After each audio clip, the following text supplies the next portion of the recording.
वशिष्यते। ॐ शान्ति शान्ति शान्तिः।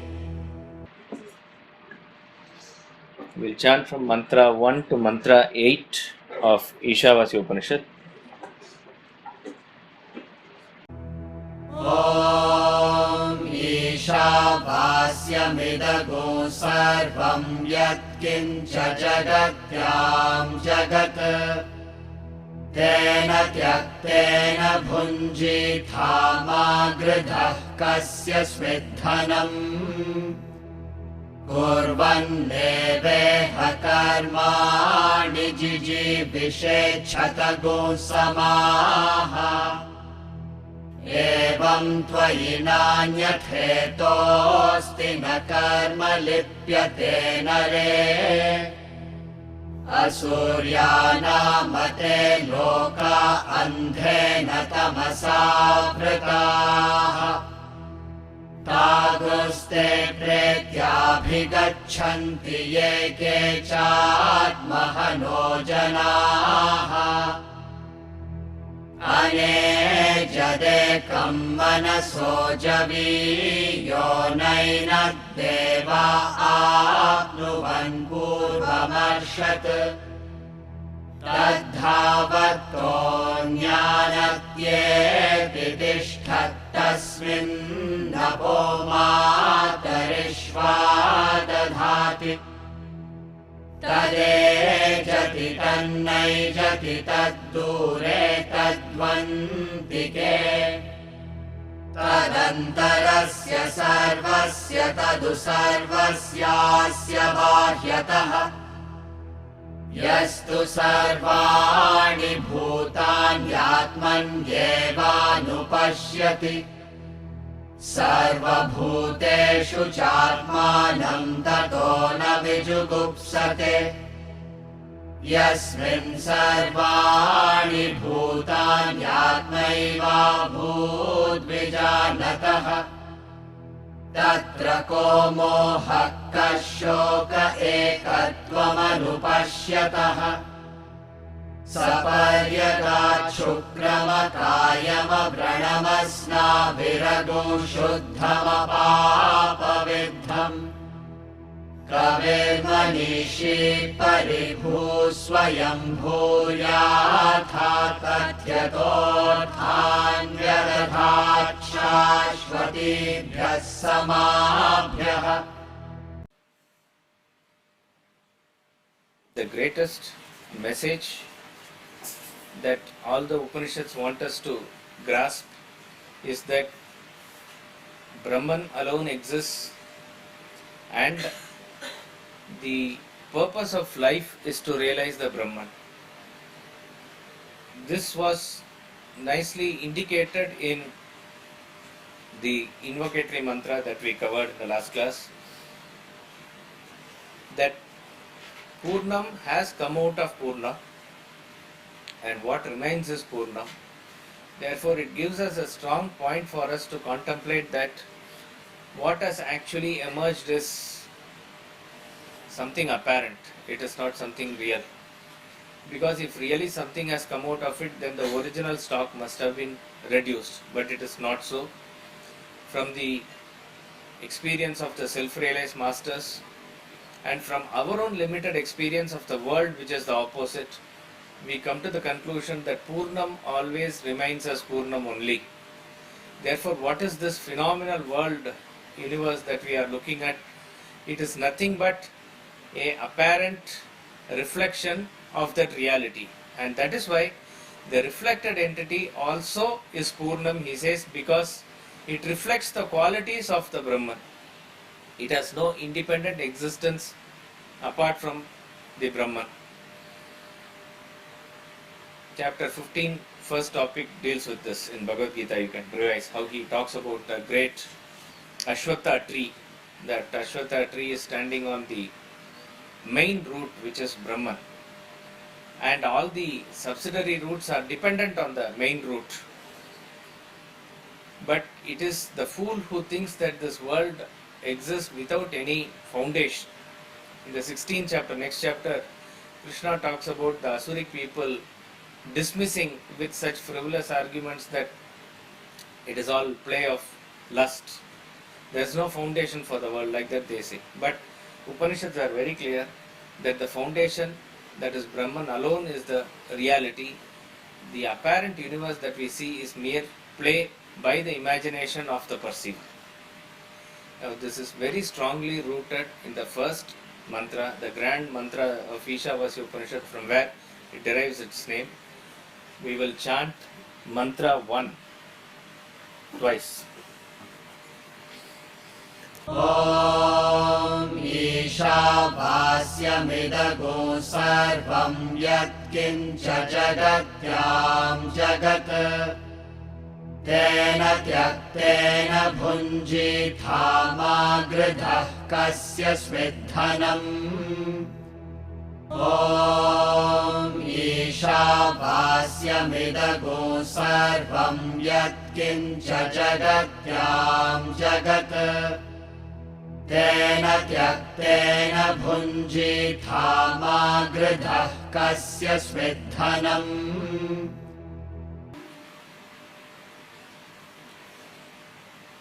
Om.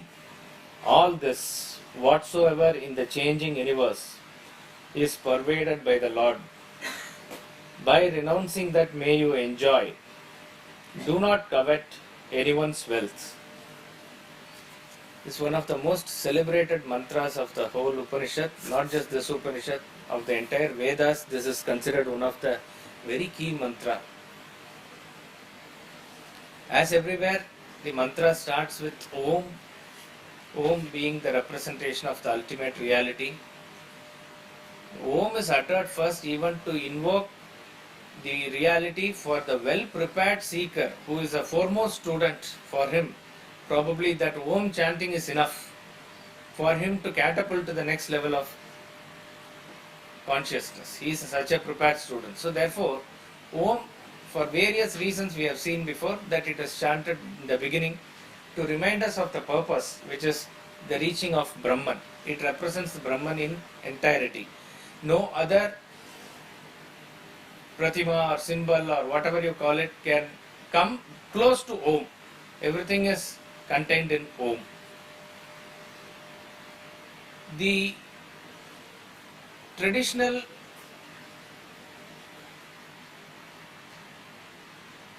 separation of the scriptures into 4 parts that we discussed before, it is the way in which it is arranged so that it caters to all levels of students. First is the declaration of truth. Second is an explanation of truth. Third is the path given to reach the truth. And fourth is a direct advice given to the last category of students. But remember, all are Upanishadic category of students. So even we need not think any low of the 4th category of students. This is the order. Now the grandeur of this mantra is that all the 4 padas of this mantra contain all the 4 parts that we just said. The first line of this mantra is the declaration of truth. The first and second also combinedly give the explanation for the truth. Third line gives the path to truth, and fourth line is a direct advice to the seekers. Om Isha Vasyam Idam Sarvam. You take it as Om Idam Sarvam. That is it. Idam Sarvam. This everywhere, whatever it is. Om. Om Idam Sarvam. Brahman is the only thing that is there everywhere. But the grandeur is the first 3 words, Om Isha Vasyam. A normal Sanskrit reading of Isha Vasyam will give the meaning as to that the Lord is dwelling in sort of a house. Ishasya Avasyam. Avasyam means a residing place, and of the Lord. Like that, people are, or they may interpret it. It may not sound wrong, but it is not the intention of the Upanishad. The world has been created, and within the world the God is residing as a Antaryami. This also sounds good. But what is the grandeur of this verse is, it says, Isha Vasyam. Isha means by Lord, instrumental case. By Lord, by Ishvara, by Isha. By Ishvara, Vasyam. This universe has to be covered. Isha Vasyam. By Lord, this has to be covered. What has to be covered? Yatkincha Jagatyam Jagat. Whatsoever you perceive as universe, Jagat, that which is moving. That which is moving includes all the beings in the world, everything. That which is moving in the world, that which is the contained in the universe, that which is perceived by us by names and forms, Isha Vasyam. Isha Vasyam means that has to be covered. In other words, your perception has to be in such a way that the universe with names and forms should disappear and it should be covered by the perception of Brahman. This is what is being said. Vasyam means it has to be done, like Kartavyam, like Vasyam, Isha Vasyam. By Lord, the universe has to be covered. Now, how is it possible? That is why this invocatory mantra gives a clue that whatever you see in the world, whatever we see in the world, which is moving, unmoving, stavaram, jangamam, whatever it is, that is why this universe is in a constant flux of change. Can you imagine anything in the universe not moving? It is not possible. Each and every aspect of the universe is in a constant flux of change. Now you need to focus on anything means that object where you are focusing is in a constant flux of change. So how is it possible that you yourself then become a changing phenomenon?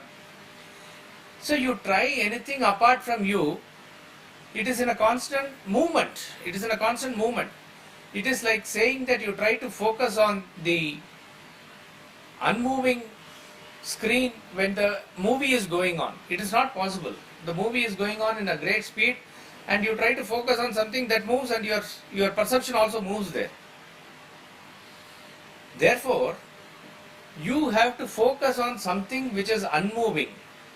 So when we see that even our own body, mind and intellect are moving, it's in a constant flux of change, we have to catch hold of that changeless factor from where this moving element is seen. It is not possible for us to catch it with the senses or catch it with our mind, but that constant thought of that which is not moving is what we have to keep in our contemplation. As you think, so you become is the law. In Kenopanishad also it came. Therefore, if you are able to focus on that which is not moving, which ultimately boils down to the self within you, you will find that everything in the world is covered by your perception of the self only. So therefore, by covering everything with Isha, by the Lord, you are able to forget and transcend this universe. See, the universe also, if you are able to focus on something, try to break it into parts and go into the ultimate basic block or building material. You can break it into molecules, you can break it into atoms, you can break it into further proton, neutron, electron, whatever it is. Break it further and break it further. You will come to a stage where you really do not know what it is, which is the basic building block of everything around us.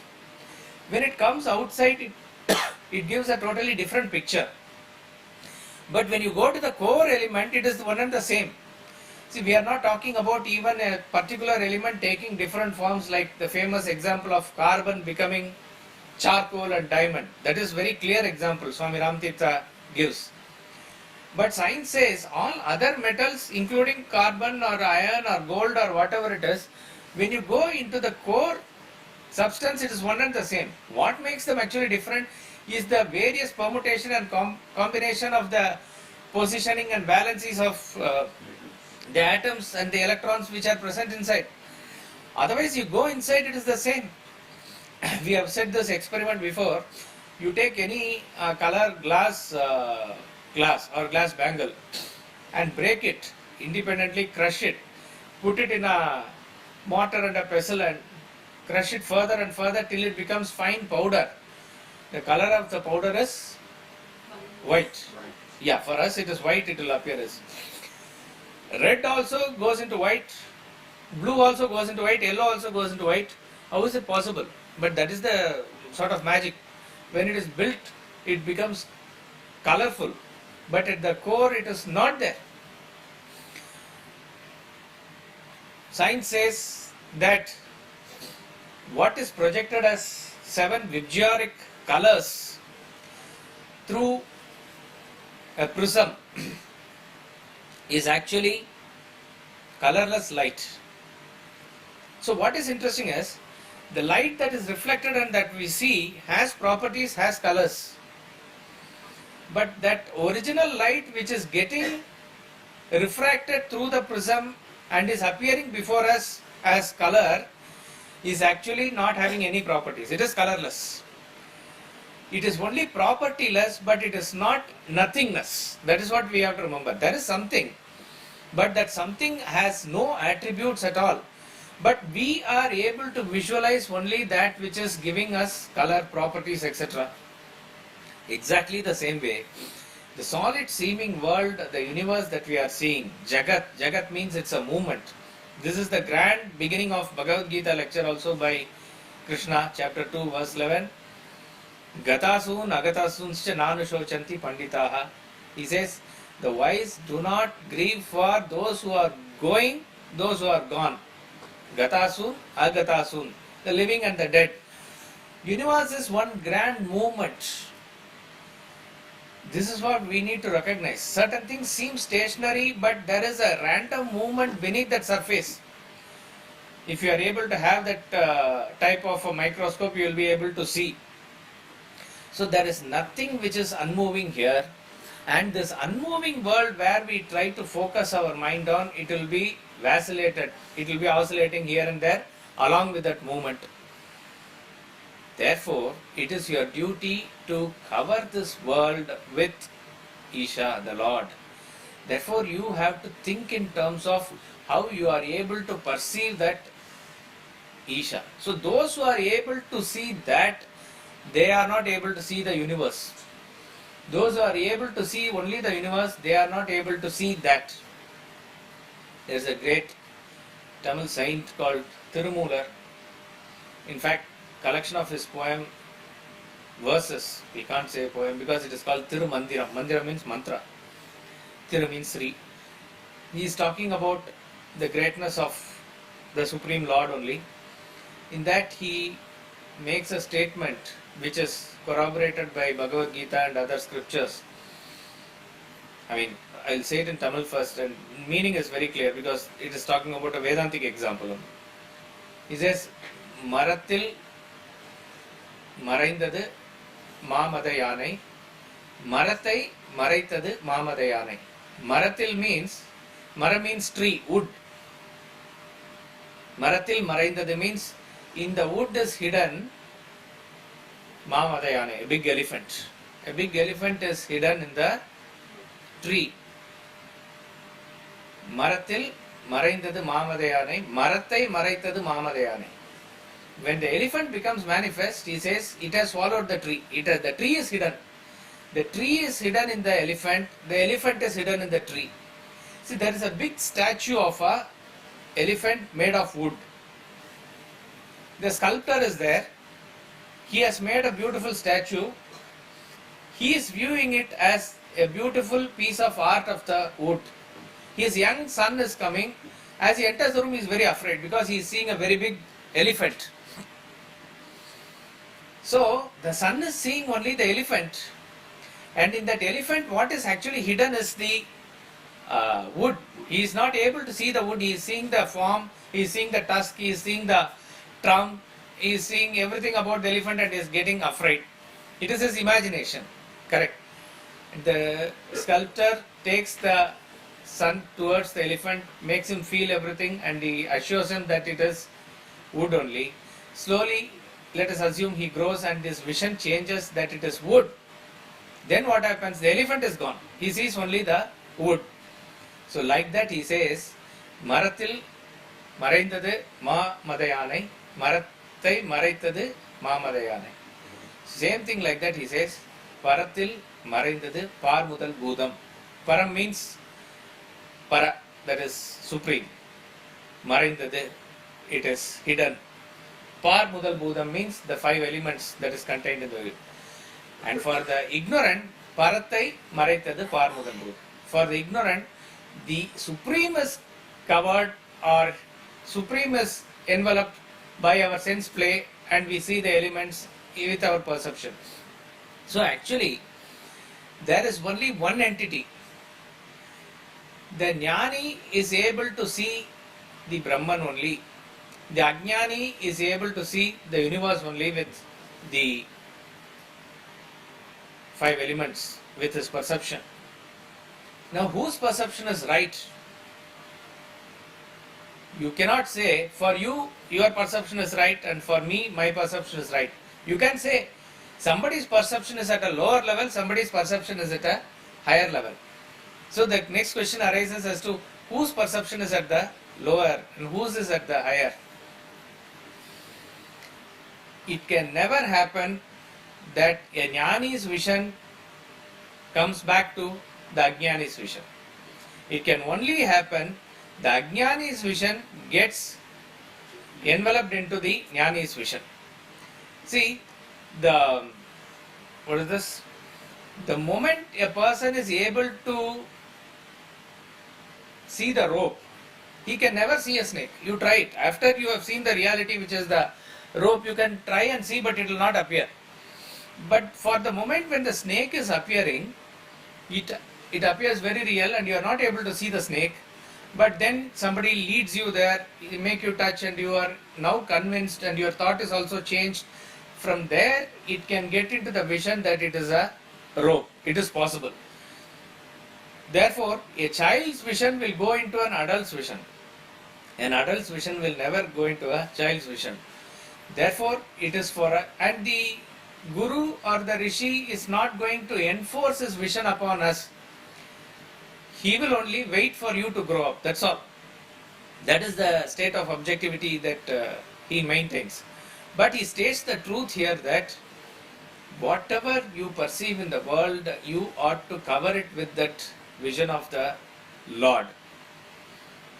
Now, how do we do it? That is what he is going to say in the next line. But remember that though we are not able to perceive the Lord, though we are not able to see or think directly, our thought should go in that direction by which it is centered around that. It is slowly, it is not a sort of a hypnosis, it is trying to actually see the reality. As I said, you go by any reason, logic and science, you are not able to fix anything that is having name and form. They are contained in time, space and causation, this tripod only. So you try to see anything beyond it, it has to lead you to something there. So though people may talk about, is there nothing behind it? No, there is something. Because if nothing is there, you cannot perceive something out of it. Meaning, if nothing is there, try to imagine a snake here in the vacant air or on the table here, just try to imagine a snake. That is not possible. Something has to be there. That something is the cause of the play of the senses. It is the original cause. That cause, which has reflected its properties on the effect, our mind gets involved and gets caught in the effect. The mantra leads us back to the cause. You try to cover the effect with the cause, you are saved. I mean, everything is nothing but Brahman only, Isha Vasyam. What is Isha Vasyam? What is it covering? Idagum Sarvam. All this means all this. All this means whatever you consider. It is all pervasive nature of Brahman. Yatkincha Jagatyam Jagat. This is the explanation. If at all you want explanation, Yatkincha Jagatyam Jagat. Whatever you consider as universe. Whatsoever, Yatkimcha, whatsoever, Jagatyam Jagat. Jagat means universe. Universe means that which is in a constant flux of change, which is moving. Jagatyam Jagat. So therefore, the emphasis of the first two lines of this mantra is that you have to convert your buddhi from Veda buddhi into Brahma buddhi. That's all. It is with that vision. It is with that vision you will be able to cover this. And the vision of great Mahatmas and all the great self-realized souls like Swami Ram Tirtha are all examples for this. They are not seeing a Chandala as a Chandala, a Brahmin as a Brahmin, a dog as a dog. Everywhere they are seeing only the Supreme Lord. Now, Bhagavad Gita gives an intermediary step that wherever you see something, try to first focus the Lord. That is the first stage. The last stage is given here where the Lord alone is seen, which is pervasive of everything. So there's a subtle difference there. So there he says, Vidya Vinaya Sampanne Brahmane Gavi Hastini. So wherever you see, it is a practice by which you reach this state. The state is given here as Isha Vasyam Edagum Sarvam. Now question is, how do we reach that state? How do we reach that state? Third line gives a beautiful path. Tena Tyaktena Bhunjita. Again a very beautiful statement. Tena Tyaktena Bhunjita. May you enjoy by renouncing that. Tena, by that. That refers to the Jagat that is given in the second line. By renouncing the world, may you enjoy. So therefore, here two words are given, renunciation, Tyaga and Bhunjita, Bhoga. Enjoyment and renunciation, both are given in the same line. It gives the grandeur of Vedanta that real enjoyment is in real renunciation only. There is no other way to enjoy. In fact, it is not asking us to renounce anything else except what is an impediment to enjoyment. We are very afraid that we will renounce everything in the world and we suffer. In fact, the truth is just the opposite. You will enjoy only by renunciation. Tena Tyaktena Bhunjita. Whatever is the impediment to enjoyment, that you renounce. He is in simple words saying, renounce the peel and enjoy the banana. As simple as that. You are not asked to throw away the entire fruit. That which is stopping you from enjoying, actually, that you have to renounce. And what is stopping us from enjoying? It is actually our lust, our craving. You try to see a normal person or a child in any activity, how they want to enjoy the world. They are so much running behind and craving and wanting. There's so much of avarice. In fact, it is that particular quality which actually stops him from enjoying what he is supposed to enjoy. A child is crying for getting a chocolate, and after so much of adamance it somehow gets a chocolate, let us assume. It is not able to feel that much joy as much as if somebody will give a chocolate when it is not expecting. So craving has already reduced. Even though you are able to get it, you are not able to relish it. And even that, how we relish it is, you may crush the chocolate within a half a minute and it's all gone. So the pleasure is actually gone. So Ram Tirtha says, our sensual pleasures we deal with in the same way as a child will deal with a flower. There's a beautiful flower. You want to keep it like this and enjoy, so you give it to the child. Child immediately what it does, it crushes it. It doesn't know how to handle. Exactly the same way, we really do not know how to even handle the senses that are given to us for pleasure's sake. It is proved, and Swami Ramtirtha gives a pretty decent time of talk on that, that even the sensual enjoyment of the highest order, which is the enjoyment enjoyed by a husband and wife of the marital bliss, even the physical bliss, is a result of renunciation only. The moment everything is thrown off and your thought of I am not the body is there, that is when the highest level of enjoyment comes there also. So it is actually renunciation. Boiling down to the smallest enjoyment of eating a laddu or a chocolate, where you need to slowly allow that sweet to melt in your mouth, it requires a patient detachment. That is renunciation. So without renunciation, there is no enjoyment. You are able to enjoy a movie because of detachment. You are able to enjoy a relationship because of detachment. The moment you get involved in any relationship, there is so much of bickering and quarrel. It can be any relationship between husband, wife, or mother, son, or any relationship. Wherever there is an involvement, the subject becomes one with the object, and there is no transaction of enjoyment there. So enjoyment is where subject is able to maintain itself completely apart from it, and it is able to enjoy. Tena tyaktena bunjita. Now, how does this craving really stop us from enjoying? According to the law of attraction, the moment you wish something, it must come to you, is what the science of the mind, how it works. Your thought process is actually so powerful, and the universe is there to cater to that. It will design itself to provide that.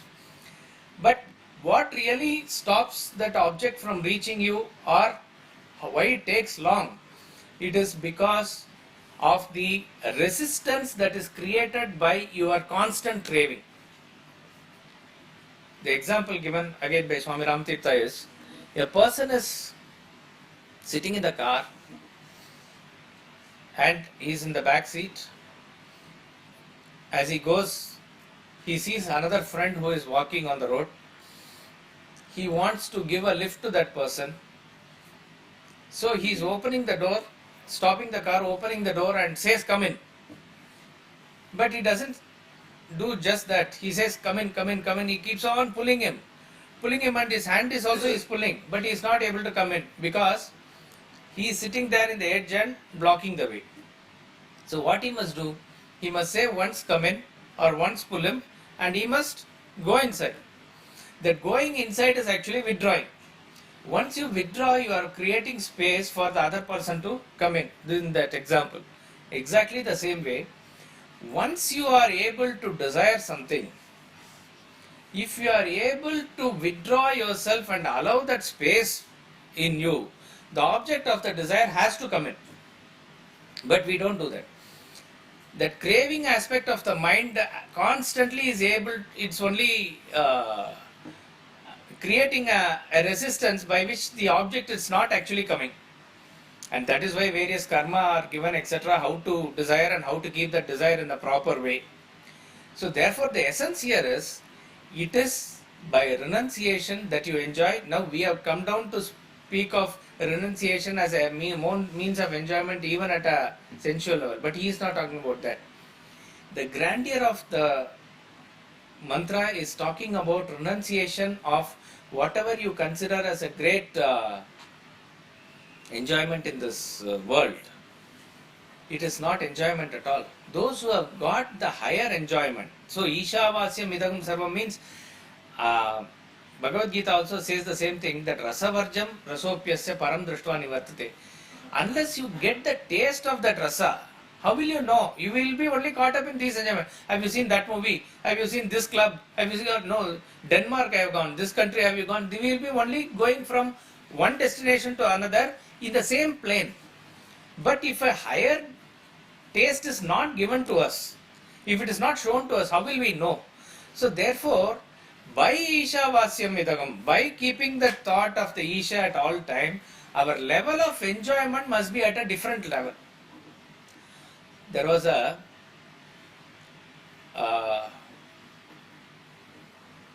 a great saint Ramanujacharya was there, that all of you know. He, along with disciples, were there camping somewhere on the road on a warm day.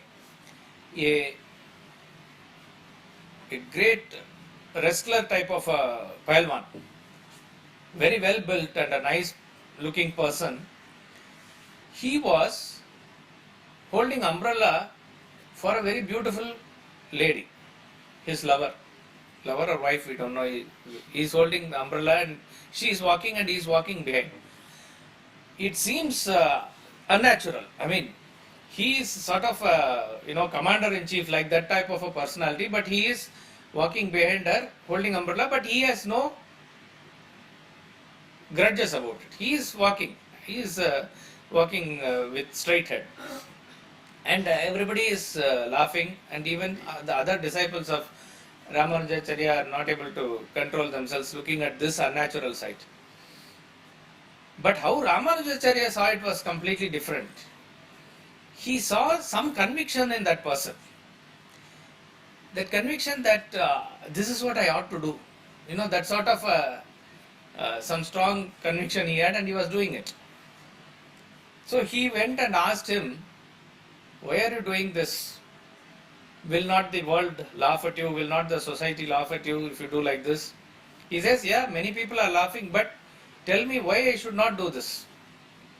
She is so beautiful and she deserves all this respect. I am sort of a slave to her. So therefore I consider this my privilege to do this. He was very happy with the answer because again his conviction was proved. He said he was a man of some conviction and he was openly saying it.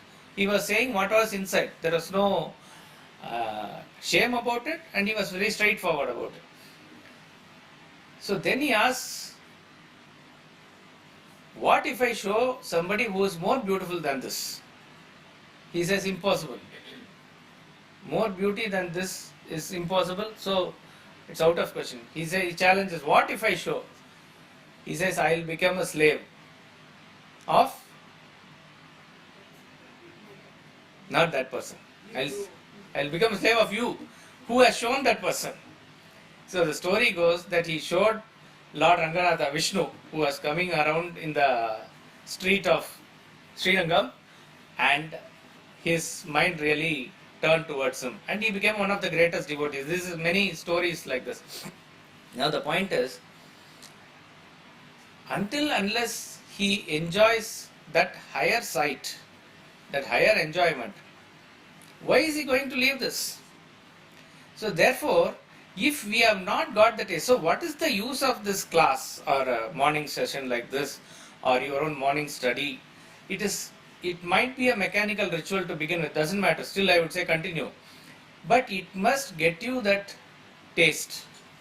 Once a person has tasted doing yoga or going for a jog or a walk in the lake, why will he leave his getting late, that type of habit? Though it is, after that also, though it is difficult, but you have got a taste. That is the difficulty we also find, that once we have got the taste of a scheduled life in academy, to draw up a schedule outside and follow it, it is difficult. Early in the morning, get up 4 o'clock, then you do yoga, jogging, then breakfast. There is a series, routine of activity which is perfect discipline. But to maintain that all by yourself is very difficult. But once you have got a taste of it, by getting up late, you will be only agitated. You will not feel very happy about it. So, once a person gets a taste of the higher, only then a renunciation happens. So, renunciation is actually knowledge. Renunciation is actually growth, maturity. Once the flower matures into the fruit, then renunciation of petal automatically happens. We cannot force renunciation upon somebody who is not ready. You cannot pluck the petals of a flower to get the fruit. It is not possible. It has to evolve naturally into that state. So all the lessons of Gita and Upanishads and all the scriptures that we study, all the lives of what Gautam Buddha, Mahavira and Krishna and Rama, what they show, it is They have seen the lower life, they have seen the higher life. They renounce the lower for the higher and they enjoy it. The test is finally your enjoyment. The type of life that you lead, you can say you are going to party, you are going to all that gives some temporary pleasure. But in the long run, are you able to really enjoy life? The enjoyment of life is there, not in acquisition, but in renunciation. Swamiji gives this episode in Vedanta Treatise that there are two friends who meet and they go to the other side of the river where there is forest. They are one has grown into a great businessman, another is a great man of knowledge, sannyasi, and they talk for a long time and they don't realize it is dark. And when they reach the boat, the boat oarsman, he says, I cannot operate the boat now because it is very dark. So the businessman raises the money. He says, I'll pay you 5 times. So finally the boatman agrees and they cross over to the other side. And then he asks, see, you are thinking that you are leading a great life of renunciation, but tell me, if I had no money today, we would have been devoured by the wolves or some other creatures there. So who saved us? The other friend calmly replied, no doubt your money was helpful, but you think a little deeper. Was it your holding the money which saved us, or is it your renunciation? It's actually the giving away that saved. So that man thought of it very deeply and he became a wise person later on. So therefore, renunciation is the key everywhere. And that is what he continues in the last as giving advice. He says, Ma grida kasya svidhanam. This is the lowest level that this mantra can come to. Do not covet anyone's wealth. In fact, it is the wealth, the craving that we were talking about, which stops the object of this thing from coming. That is the root cause of all the evil. See, Duryodhana was a picture of this only. From there comes everything else. All the bad words that you say, all the desire that comes out of it, greed that comes out of it, and anger, everything comes out of that only. So, and of that, craving for wealth is considered very, very powerful. Because from one wealth, excess of wealth, whatever it is there, all other vices automatically come. See, this is not to demean wealth because we worship wealth as Mahalakshmi. But Mahalakshmi blesses us as long as she is worshipped along with Mahavishnu, which is the virtues and values. If you try to segregate them like how Ravana did, it is going to be a curse upon us. Yudhishthira, the grandson, Parikshit, he was ruling the kingdom very well, and that was the end of Dwapara Yuga, and Kali is visible in a dark form. It is coming. Imagine as though a form. So Parikshit is coming to attack him and vanquish him. Kali says, don't do that, because I am also one of the created by the same creator only, and you being a king must protect me also. So Parikshit says, what is it that you want? Give me some place where I will also be safe. So he says, 4 places he allots where there is an excess of alcohol and meat eating, like that of thing, excess of gambling, excess of this prostitution and other, where you will go to some other person's wife, and where there is some rowdyism, murder, and these 4 places, he says, wherever there is there, you can say that Kali has been there. Kali has come there. Kali is staying there. Kali says, no, it is not enough. Give me one more. So he says, wherever there is excess of money, which is, gold is money only. Wherever there is excess of money, there you will be there. Why? Because wherever there is excess means there is no limit that is given. Whatever you set as limit for yourself, when it goes beyond that, automatically you will go into any of these things only. You will go into gambling, or you will go into all these unwanted activities, so that man can be easily captured by Kali. So therefore, and this, by seeing that person, other persons are also tempted. A person, see, who is respected? Kali Yuga, it is given in Bhavishya Purana also. Whoever has money, he will be respected as a man of position or power. Whatever he says will be justice. People will say yes to him. He will be like, whatever he speaks is Veda. So it is the money around which everything is centered. And then this person, focus is not to do one's own karma. He says, I want that wealth. So the thought, everything comes from, I want to covet that wealth. So he says, Ma Grida Kasya Svidhanam. Do not covet anybody's wealth. The thought itself must not be there. It includes all covetousness, but mainly it is wealth. Another beautiful interpretation of this line by Swamiji, and it is valid. Ma Grida Kasya Svidhanam. Ma Grida means don't covet. Kasya Svidhanam means for whose is the wealth? For whose is the wealth?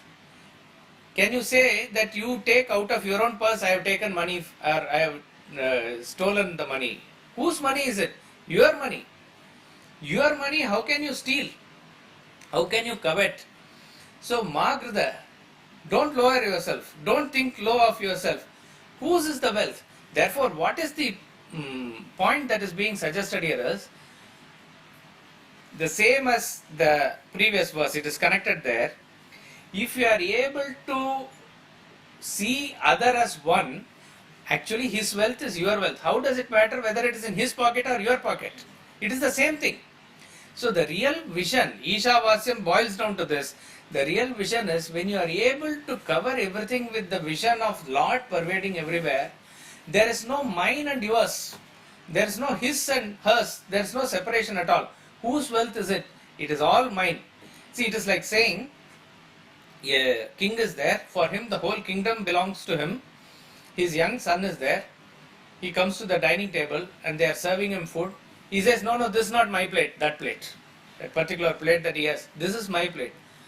How can anybody tell him that the whole kingdom is yours? Not only this plate, all plates in the palace, that palace, the whole kingdom, everything belongs to you. No, this is what I want. So he says, the moment you put a barrier that this is mine and that is yours, and that is when I want that what you also have, I must have. So he very clearly demolishes that by saying, Ma Grida, don't covet, for whose is the wealth? Kasya Svidhanam. So everything actually belongs to you. That is the grandest state of renunciation. Those who are real renunciates, they are called as Maharaj, because they are really Maharaj. They own that universe. There was a great man of renunciation and man of realization later in South. He was called Pattinatha. He was a great trader. Maybe you know that story. Great businessman. He used to have fleet of ships and trade golds and diamonds with other countries at that time. It was maybe 5-6 centuries ago. It is said he did not have child of his own and he adopted a son, and it is said that that son is a manifestation of Lord Shiva. So as it was the case with traders and in all community, he trained his son to take up his business later on. When he attained teenage, he went with the ship, and instead of gold and diamonds, he brought many sort of cakes of this cow dung. Actually, the gold and everything was inside the tree. It was concealed. And when his people reported that to the father, he was very furious. And he came to scold his son and beat him up. At that time, the son gives a piece of advice and he vanishes. And that's how we know that it was Lord Shiva. He says, even a broken needle will not come with you at the appointed time. He says that and he goes. And this strikes this person very deep. Afterwards, he never searched for the son because he knew somebody has come in the form of the son to give this advice only. And then he becomes a man of renunciation. He leaves his business, everything. He leaves his wife and mother and takes up sannyas. And as a Bhaikshacharyam, he even takes bhiksha in the same house and same street. And then he goes one step further, that he sits under a tree and he says, somebody, if they give me, I will eat, otherwise no. That sort of a vairagya he develops. But he has left the business and, say suppose if today very many big businesses are there, Tata, Reliance, if suddenly they close, it affects the whole economy. It affects the employee, it affects shareholders, it affects clients, various other businesses. So obviously the government will question. So similarly the king comes to him and he questions, tying just a towel, you are sitting here, what is it that you have achieved by leaving the big business and everything? So he says, all these years when we wanted something, we used to come to you, you were sitting and we were standing. Now I am sitting and you are standing. This is the difference, he says. Not arrogant, but they are actually Maharaj. So actually, whose wealth is it? Now there is no my wealth or his wealth or everything. He has taken up the whole world as his wealth. So where can there be any point of greed or avarice for that person? So he says, Ma grida kasya svidhanam. Now this mantra, the first topic, it is the topic of renunciation and meditation. Meditation is the contemplation of Isha Vasyam Idagam Sarvam, Yetkincha Jagatyam Jagat, and the path that of renunciation that is given. This is meant for the highest quality of seekers. Those who are well prepared, those who have reached the state or at least on the verge of reaching the state of renunciation, they are able to relate to this verse easily. You find no karma or anything that is given here. It's very clear that it is catering to Nivritti Marga, or the path by which you turn inwards into search of the self. There's no compromise. It's not working for a higher ideal goal and making poor people rich. All those things are not there. Therefore, it is very clear it is catering to the highest level of students. Now, if a person asks, what about the majority who are still wanting to be in the world, who are adhikaris for karma? That is where most of us belong to. Though the Upanishad is catering to the highest level, this is where we belong to. Is there no scope for us? There is scope, and that is what is the mantra 2, which we will take in the next class. Yes, sir. Sir, what is the similarity or the dissimilarity between these two mantras, Ishavasya Vidvam Sarvam and Vacharamana Vikardhayam Mukti? Sorry, what is the second mantra that you quoted? Vacharamana Vikardhayam Mukti Satyam is what is the real? Oh, sorry, where does that come? I think one Upanishad, I don't know. But as I said, the essence of the mantra is what you have to remember and contemplate. One is to, it may be same also. Once you are able to see this as I said, you don't see the effect but the cause. Like how the thief in a jewelry shop will see the gold and not the bangles or chain, which is the name and form. So you are able to see the cause, or by seeing the cause you are able to cover the effect, go beyond the effect. If that is the thing, then both of the things are saying the same. But what we have to understand is, it is not just making us understand that in every name and form God is there. Actually it is there alone. That alone is Whatever you see as your imagination, that has to be covered by the true vision. This is the essence of the verse. If that mantra that you are quoting is same, probably it is the same. So that means in that mantra it says that see the mud in the pot. It's not the pot but the mud. But correct. Once you see the mud, the pot disappears. That's the thing. You said that in that story of Kali Yuga, it denoted where there is excess wealth. Because since can there be an excess wealth for a person? It can never be that it feels like I got an excess wealth. Correct. Nobody normally feels that way. And we say you draw the line means where we will draw the line. Because at every moment we say a little more, thoda aur, this sort of a thing only comes. So it is impossible even if a person genuinely wishes, because you go, I do not know. Honestly, you go back to your own experience and say at probably a time when you thought I just need a house and a car and really I will be satisfied after that. And it is not that you are not satisfied. There was satisfaction. But it did not end there. It will be little more, and that kept on driving. And that is why it is Swamiji says in his seminar that money is an accelerator in your life. Once you start pressing it, the car will only go faster and faster. You can never slow down. So unless otherwise a person develops control. This is not to say that sit in a Mercedes car and go very slow. You have to drive fast. But unless you have the control mechanism in place, it is sure to meet with accident sooner or later. This is the law. Law of averages will catch up. Now, how to draw the line? There are some indications also given in other places of the scriptures that, see, most of the time, this is again a honest thing that you have to analyze for yourself, that how many really sit down.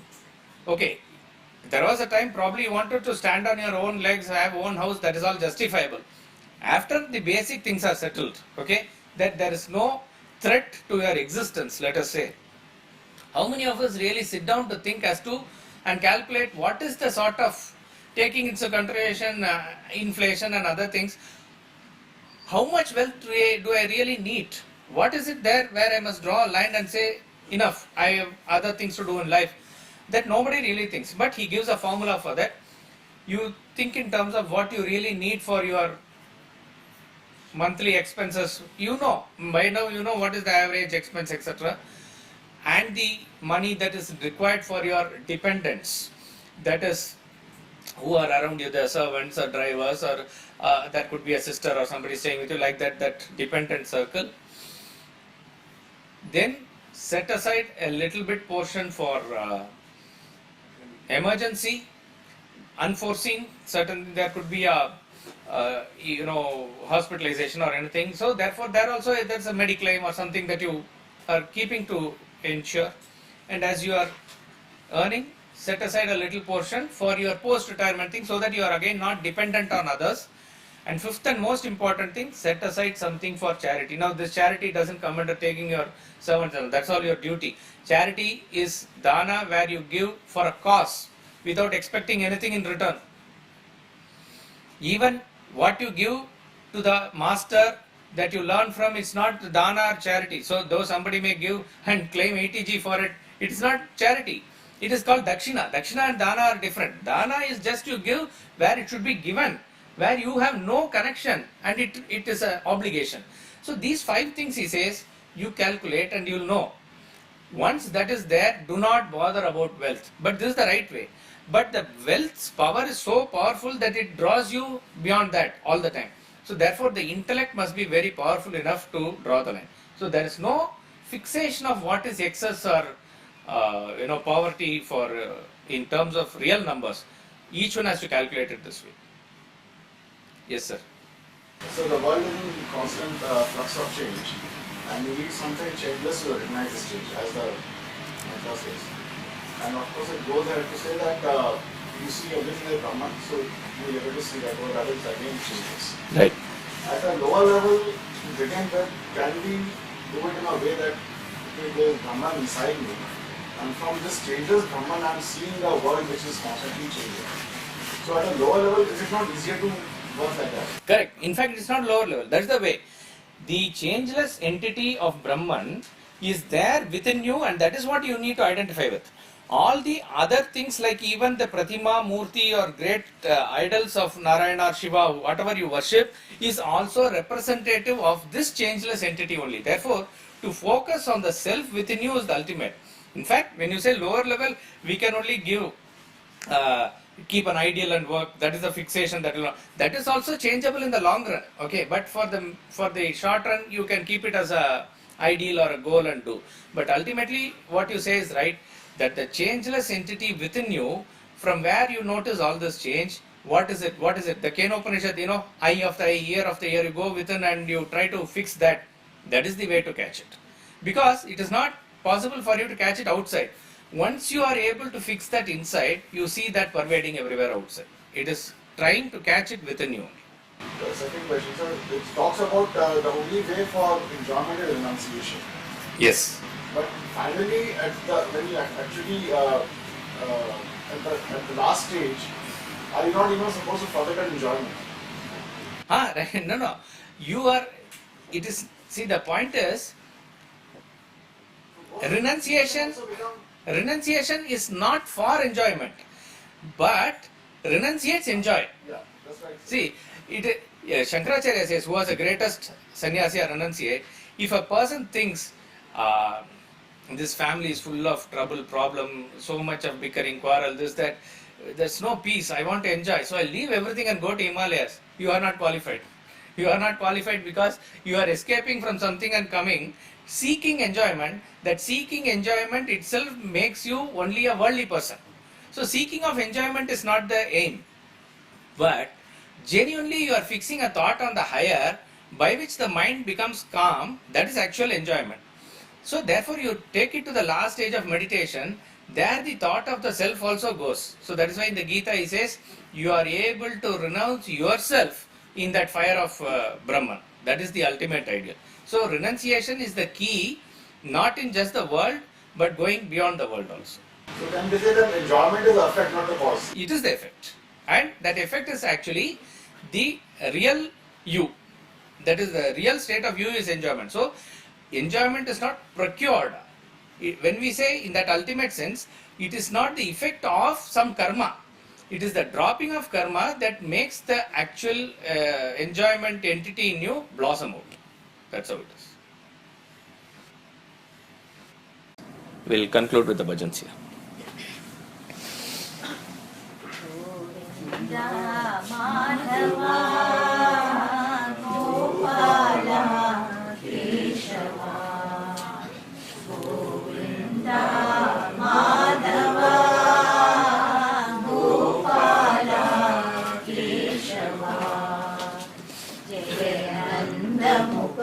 Ananda Govinda Radhe Gopala Jayananda Mukunda Ananda Govinda Radhe Gopala Govinda Madhava Gopala Keshava Govinda Madhava Gopala Keshava Giridhari Giridhari Jaya Radhe Gopala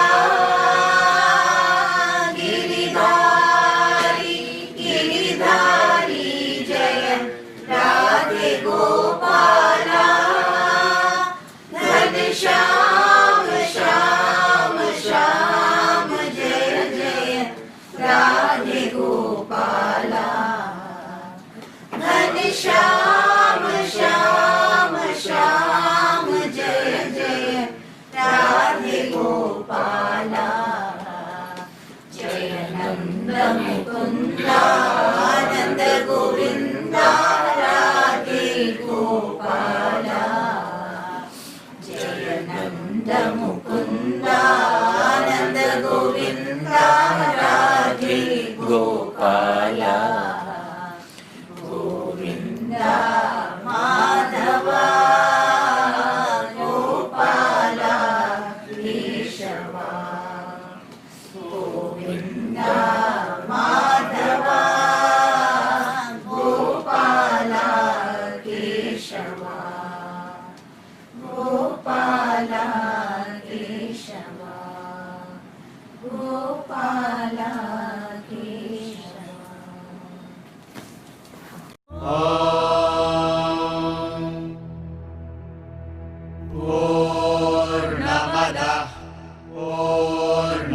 पूर्णमिदम् पूर्णात् पूर्णमुदच्यते पूर्णस्य पूर्णमादाय पूर्णमेवावशिष्यते।